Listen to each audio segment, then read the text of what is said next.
الأصدقاء الأعزاء، صديقات العزيزات، مرحبا. آه، فيما يخص انتقاداتي لحزب العمال الكردستاني، أحاول يعني بذل قصارى جهدي أن أكون دقيقا وواضحا في نقل المعلومة وإبداء الرأي. انتقاداتي هذه ليست وليدة الأيام الأخيرة، يعني لا علاقة لها بالصراع المحتدم حاليا بين الديمقراطي الكردستاني والعمال الكردستاني. غدا إذا تصافت القلوب وتصالحت تصالح الحزبان وتعانقت المصالح وتقاسموا السلطة، حتى مش بس في كردستان سوريا، حتى في كردستان العراق أو في أي كردستان، مهما تكن الأمور والمآلات، أنا انتقاداتي في معزل عن كل هذه التفاصيل. ستبقى مستمرة لأنها تحاول متابعة ورصد تجربة حزب العمال الكردستاني بالمراجعة والنقد الدقيق والممحص والمتابع لهذه التجربة. بمعنى هذه الانتقادات لم تكن وليدة الأزمة الحالية، ولن تتوقف بوجود يعني بحلحلة هذه الأزمة أو وجود منفرج لهذه الأزمة. أعتقد ربما في حال يتوصل الطرفان إلى حلول ترضي الطرفين وتحافظ على مصالح الطرفين، عندما استمر في انتقاداتي لحزب العمال الكردستاني، ربما البرزانيين أو الموالين للحزب الديمقراطي الكردستاني هم الذين يشنون حملات التشنيع والتشويه في حقي على أنني أثير الفتنة وأنا ضد الوحدة الكردية وضد المصالح الكردية ومن هذا القبيل، يعني من الكلام السطحي يعني والتافه. نفس الأسلوب حاليا أنصار العمال الكردستاني يحاولون يعني النفي المصداقية عني، ويردون هذه الانتقادات بإظهار وإبراز مقالات قديمة، مقالات مضى عليها أكثر من 10 سنوات أو أكثر، يعني يبرزونها على أنها مثلا هوشنج قبل وبعد. هؤلاء يعني من السطحية بمكان لا يعون أن تجارب البشر ليست خطوط مستقيمة. في التجارب السياسية وفي التجارب المعيشية الإنسان يعني كائن يعني يتطور. هذا الكائن عملية الوعي، النظر إلى الأمور، تحليل المسائل، كل هذه الأمور، القضايا والملفات والتعقيدات خاضعة لتطور الوعي، ولا تبقى يعني المبدئية ليست أن يبقى المرء متزمتا منغلقا دغمائيا ضمن شرنقة معينة 10 سنوات أو 20 سنة. هذه ليست مبدئية، هذا تحجر هذا. لكن عندما ترى بأن الفكرة التي كنت مقتنعا بها وتدافع عنها هي فكرة خاطئة، ف يعني تعدل عن الاستمرار في الدفاع عن فكرة خاطئة أو عن تيار حزبي خاطئ أو عن يعني تعترف بأنك تعرضت للتضليل والخديعة، كنت مخدوعا في يوم من الأيام. وبالتالي أنا اعتذرت عن تلك فترة عندما كنت مؤيد ومساند ومدافع عن حزب العمال الكردستاني. حتى في تلك الفترة أيضا لم أكن يعني بالتطرف الموجود حاليا لدى بعض الأبوتشيين أو بعض الأبوتشيين القدامى اللي في لحظة يعني الحرج والضيق هربوا من صفوف الحزب والآن عادوا إلى صفوفه مطبلين ومزمرين، وأنا أعرفهم واحد واحد يعني. ويعني التطرف الموجود حاليا أيضا من بعض الأبوتشيين الجدد الذين اكتشفوا فجأة عظمة وأهمية حزب العمال وعظمة وأهمية فكر عبد الله أوجلان. بالتوازي مع هذين النسقين هنالك نسق ثالث، المتأوبتشين أو مشاريع إن واحد يكون أبوتشي أو واحد عنده شوية بزنس عند الأبوتشي، يعني هؤلاء أيضا لديهم جانب من التطرف أثناء تناول، وأنا أعرفهم أيضا، يعني أعرف ماضيهم وأعرف مدى مصداقيتهم، وأعرف أنهم الآن هم الأكثر شعبية، لأنه الخطاب الشعبوي دائما خطاب معسول ولا يتعامل مع العقل والمنطق، ويتعامل مع النقل لا يتعامل مع العقل، ويعني يثير الغرائز والهربجة والقصص هاي. يعني فمن الطبيعي أن يكونوا يعني نسبة الاستماع لهم أكثر من نسبة الاستماع لشخص يخاطب عقول الناس ولا يخاطب غرائزهم.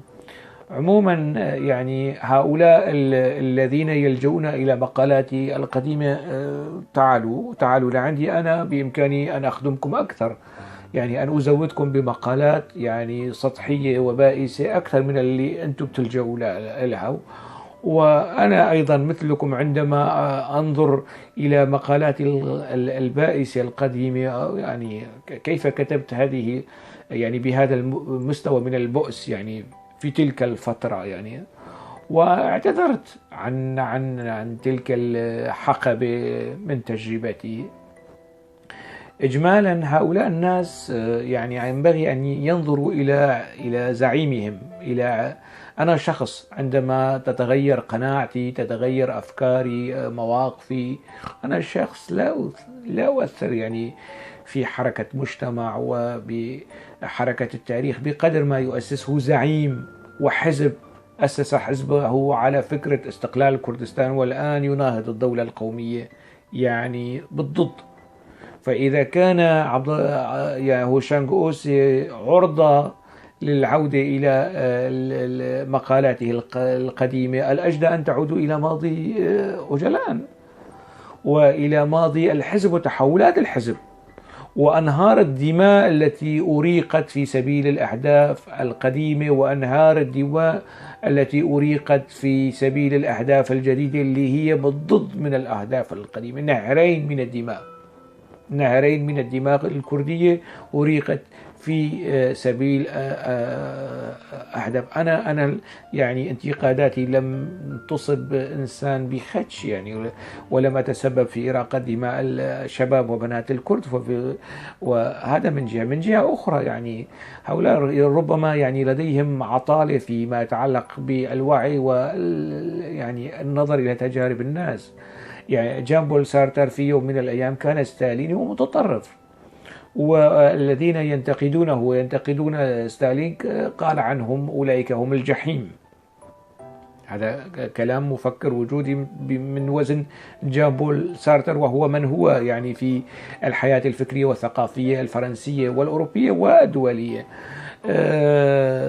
سلمان الفارسي كان زرادشتيا، أصبح نصرانيا مسيحيا، ثم ممكن أن يكون يهوديا لأنه في فترة من الفترات بقى في المدينة، وكان يعني مولى أحد تجار اليهود في يثرب، وفيما بعد أصبح مسلما، وفي الخلاف الإسلامي تبع علي، وأعتقد أنه اختلف يعني أو ابتعد عن علي بن أبي طالب أيضا. يعني هذه التجربة الغنية وفي التطور والتنوع وتبدل القناعات من وزن سلمان الفارسي. هذا من طباع البشر، طباع الأمور. المو طبيعي أن الواحد يبقى متحجر ومتزمت ودogmائي ضمن منظومة فكرية فاشية، هو مقتنع تماما ببطلانها وبهتانها وخطئها، لكنه يعني يؤثر العصبية على تغيير قناعاته وأفكاره، أنه يعني سيقولون عني أنه أنا شخص مش مبدئي. يعني بعضهم يقولون والله شانك متذبذب. شو متذبذب؟ أنا كم قناعة غيرت. أنا كنت أبوتشي وتركت الأبوتشية، لا صرت برزاني ولا صرت أردوغاني ولا صرت أي حزب آخر.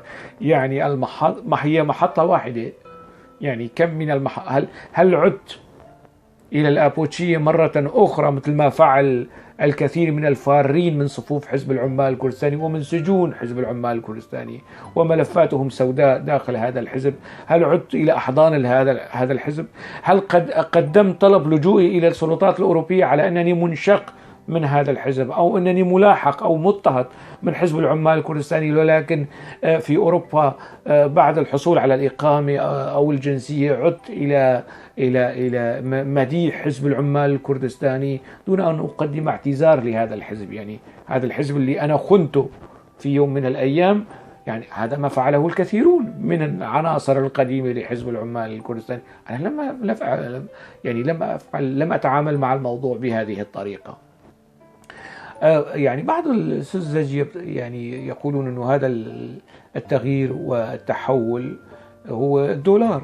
أي دولار؟ يعني أي دولار؟ يعني بدي يفهم الدولارات موجودة عندكم.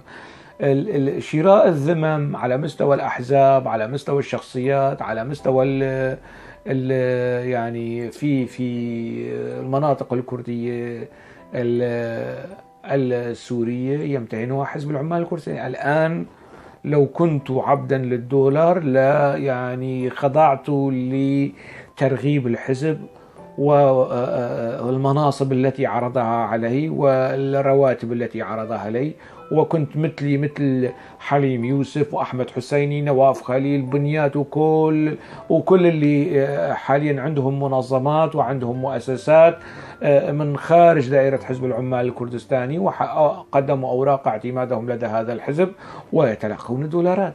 هؤلاء لا يعملون في المجان، يعني وهم من أنصار، هم يتقاضون رواتب يعني خدماتهم الإعلامية والترويجية والتسويقية لهذا الحزب.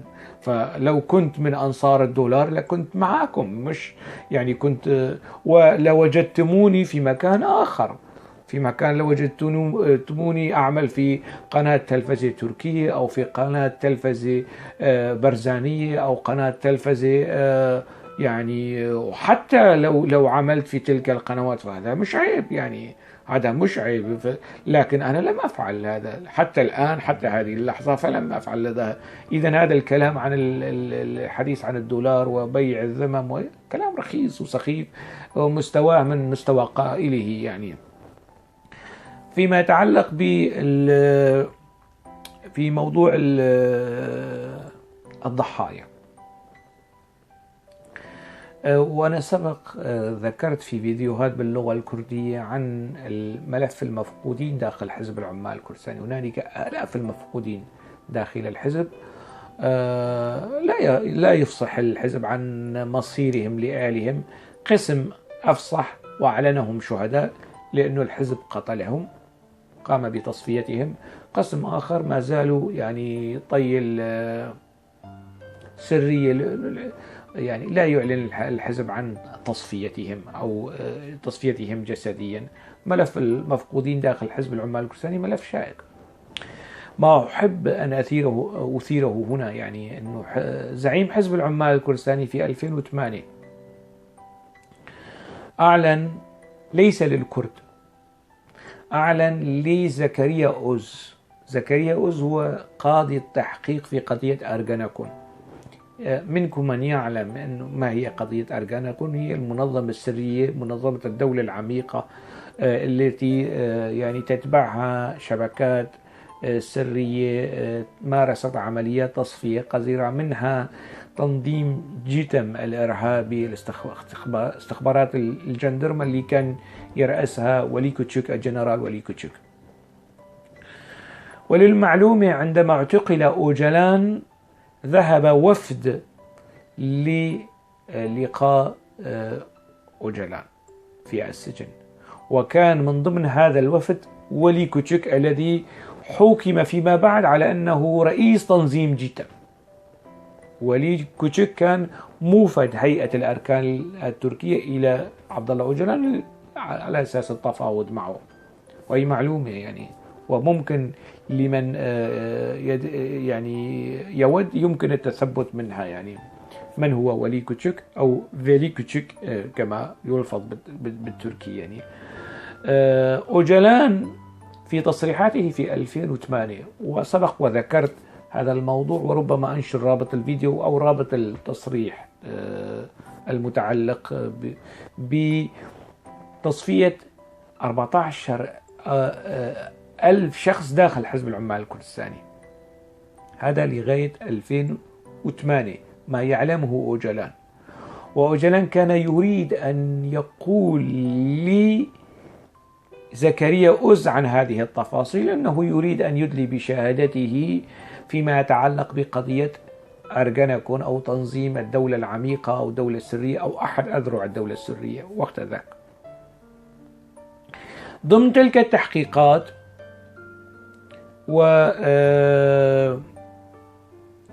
وبعض عناصر الجيتم الذين هربوا إلى كندا وإلى السويد، مثلا عبد القادر آيغان موجود في السويد، تونجاي جوناي موجود في كندا. هؤلاء العناصر اللي ارتكبوا جرائم قتل داخل الجيتم ضمن ملف قضية أرجناكون تم تثبيت 17,000 جريمة قتل استهدفت، يعني هذه الجرائم استهدفت الكرد داخل تركيا ارتكبها تنظيم جيتم الإرهابي. أوجلان يريد ليس للكرد، لزكريا الأوز لقاضي التحقيق في أرجناكون، يريد أن يدلي بشهادته، وضمن هذا السياق يقول هنالك 14,000 جريمة تصفية داخلية ضمن حزب العمال الكردستاني. رقم مهول يوازي يعني حجم مجزرة حلبشة 3 مرات ارتكبت داخل حزب العمال الكردستاني. وجلال لم يقلها للشعب الكردي، يريد أن يقولها لقاضي التحقيق التركي. ومع ذلك شكرا لأوجلال على إفصاحه على يعني أو إعطائنا هذه المعلومة التي يمكن أن نتتبعها.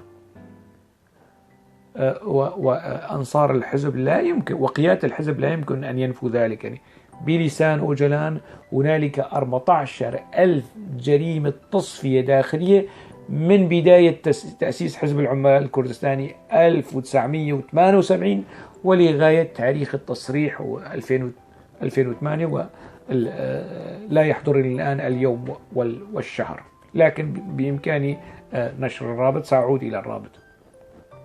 هذا من جهة. لكن أوجلان لم يعتذر عن هذه الجرائم في تصريحه ذاك أبدا، وأوجلان لم يعتذر منذ تأسيسه الحزب وحتى هذه اللحظة عن أي شيء داخل حزب العمال الكردستاني، أي خطأ، أي مثلب تحمل مسؤوليته بشكل مباشر أو غير مباشر نهائيا، لا أوجلان ولا قيادات حزب العمال الكردستاني الأخرى، ومنهم جميل بايك يعني الذي أمر بقتل الجرحى، وهذه جريمة حرب.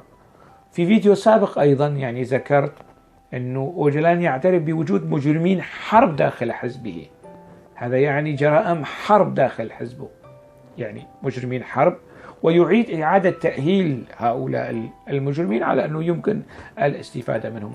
أوجلان لم يعتذر عن ذلك أيضا، اعترف يعني، لكن لم يعتذر للشعب الكردي عن ولضحايا هذا الإجرام أو مجرمين الحرب داخل حزب العمال الكردستاني. أوجلان اعتذر لأمهات الجنود الأتراك فقط، وتناسى أنه هنالك أمهات مقاتلين أكراد، مقاتلات أكراد، هم أيضا سقطوا في هذه الحرب، تناساهم، تجاهلهم السيد عبد الله أوجلان قائد الشعب الكردي كما يروج له حزب العمال الكردستاني. إذن نحن إزاء رقم مهول، 17,000 جريمة ارتكبها جيتم، تنظيم جيتم، و14,000 جريمة تصفية داخلية ارتكبها حزب العمال الكردستاني في حق الأكراد، والحصيلة 31,000 ضحية. هؤلاء أليس لهم أهل؟ أليس لهم أخوة، زوجات، أمهات، آباء، أبناء؟ أليس لهم أحد يتابع يعني مصيرهم ويطالب حزب العمال الكردستاني بالاعتذار عن الجزء المتعلق بمسؤوليته؟ هل اعتذر حزب العمال الكردستاني عن التصفيات الداخلية التي شهدها؟ هل اعتذر جميل بايك؟ جميل بايك اعتذر من الأوروبيين على أعمال العنف التي قام بها حزب العمال الكردستاني داخل أوروبا في فترة التسعينات، لكنه لم يعتذر للشعب الكردي عن يعني ليس عن 14,000 ضحية، بل عن ضحايا تلك المجزرة التي أمر جميل بايك بتصفية الجرحى. لم يعتذر حتى عن أولئك الجرحى. هل من أحد يطالب جميل بايك بالاعتذار عن تلك المجزرة الآن ونحن يعني في شهر حزيران 2021؟ لا أحد.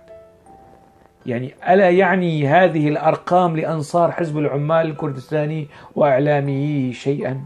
مراكز البحوث والدراسات وكتاب الحزب ومثقفي وصحفي، هذا الرقم ألا يعني لهم شيء؟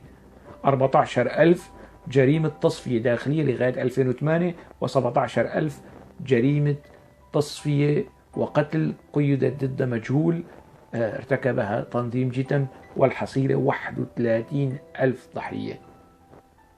يعني أي وجدان هذا يمكنه السكوت حيال هذا الرقم المهول وهذه الكارثة التي ارتكبت بحق الكرد على يد جيتم وعلى يد حزب العمال الكردستاني؟ هذا من جهة. من جهة أخرى يعني حزب العمال الكردستاني تتحمل الأحزاب الأخرى أيضا مسؤولية ما فعله هذا الحزب في كردستان سوريا، في كردستان تركيا، وفي كردستان العراق. الحزب الديمقراطي الكردستاني أيضا يتحمل جزء من المسؤولية، ليس فقط من عام 1983 وبرام الاتفاقية، وبموجب تلك الاتفاقية تغلغل هذا الحزب داخل كردستان العراق، لا، إنما حتى في الفترة الأخيرة منذ 2011. يعني ذكرت في فيديوهات ومقالات كثيرة أنه أول من عسكر الثورة السورية هو حزب العمال الكردستاني. أول من أدخل السلاح والمجموعات المسلحة إلى داخل سوريا هو الحزب نفسه، قبل يعني وجود شيء اسمه جيش الحر والعناصر الجماعات المسلحة والتكفيرية وداعش. قبل كل هذه التفاصيل شكل حزب العمال الكردستاني خلايا عسكرية في المناطق الكردية في عفرين كنا نظن وقت ذاك أن الحزب، وأنا كنت حتى تلك الفترة مؤيد للحزب، أنه إدخال العناصر العسكرية هو لحماية المنطقة من النظام السوري، لأن حزب العمال الكردستاني منخرط في الثورة على هذا النظام في بدايات الثورة. وذكرت هذه التفاصيل أكثر من مرة، لكن اتضح أن الموضوع خلاف ذلك تماما. إذن صحيح إن النظام السوري فتح أبواب السجون أمام التكفيريين والإرهابيين للسطو والانقضاض على هذه الثورة وتسميمها وتشويهها والسيطرة عليها، لكن الصحيح أيضا أن النظام السوري فتح الحدود لحزب العمال الكردستاني كي يعبر. من جهة فتح أبواب السجون، ومن جهة أخرى فتح الحدود لتدفق عناصر حزب العمال الكردستاني والسيطرة على المنطقة. من كان يتابع هذا الأمر الحزب الديمقراطي الكردستاني وحزب الاتحاد الوطني الكردستاني. كلا الحزبين كانا يتابعا، كلا الحزبين أخذتهما الخصومة. وذكرت في فيديو سابق أنه حزب الاتحاد الوطني الكردستاني استخدم العمال الكردستاني كعصا غليظة وضاربة ضد شريكه في السلطة، وهذه فضيحة يعني. أن يستخدم حزب آخر لتصفية الحسابات السياسية والخصومة السياسية. كذلك كان حزب الديمقراطي الكردستاني متراخيا جدا بحجة أنه منع الاقتتال الداخلي، منع الصراعات الداخلية، كان متراخيا جدا في امتداد وتغلغل والجرائم التي اقترفها حزب العمال الكردستاني داخل كردستان سوريا. يعني الآن وصلت النيران إلى داخل بيت الديمقراطي الكردستاني ومناطق نفوذه. الآن حزب العمال الكردستاني يسيطر على مناطق قاري وزاب ومخمور وشنغال ومتينة وخاكركي وكل الشريط الحدودي ومناطق، وصار متغلغلا داخل السليمانية ومتغلغلا داخل حتى جسم الاتحاد الوطني الكردستاني وحركة جوران أيضا، وحتى داخل الديمقراطي الكردستاني. صحيح هنالك لاهور شيخ جنجي داخل الاتحاد الوطني الكردستاني أمن التغطية الأمنية والسياسية والإعلامية لتغلغل حزب العمال الكردستاني هناك في منطقة السليمانية ورانيا ومحيط السليمانية وحتى في مناطق كركوك، هذا صحيح. لكن هنالك لاهور شيخ جنجي داخل الديمقراطي الكردستاني أيضا، بصرف النظر عن الحجم والدور والتأثير. حتى يمكنني القول أن هنالك لاهور شيخ جنجي داخل كل حزب كردي سوري. داخل حزب الوحدة الكردي هنالك لاهور شيخ جنجي، داخل حزب التقدمي هو لاهور شيخ جنجي، داخل حزب اليسار الكردي هنالك لاهور شيخ جنجي. كل حزب له لاهور شيخ جنجي يناسبه في حجمه. هذه الكتيبة الكبيرة من لاهور شيخ جنجي هي التي عبدت الطريق وما زالت تعبد الطريق لحزب العمال الكردستاني ليفعل ما فعله بكرد سوريا، وسيفعل ما سيفعله في كرد العراق، حتى داخل الأحزاب الكردية الإيرانية أيضا، الحزب الديمقراطي الكردستاني الإيراني، حزب الكوملة، بشكل أو بآخر في كل حزب يوجد في داخله لاهور شيخ جنجي قام بما يقوم بما قام به لاهور شيخ جنجي لحزب العمال الكردستاني داخل الاتحاد وداخل مناطق السليمانية.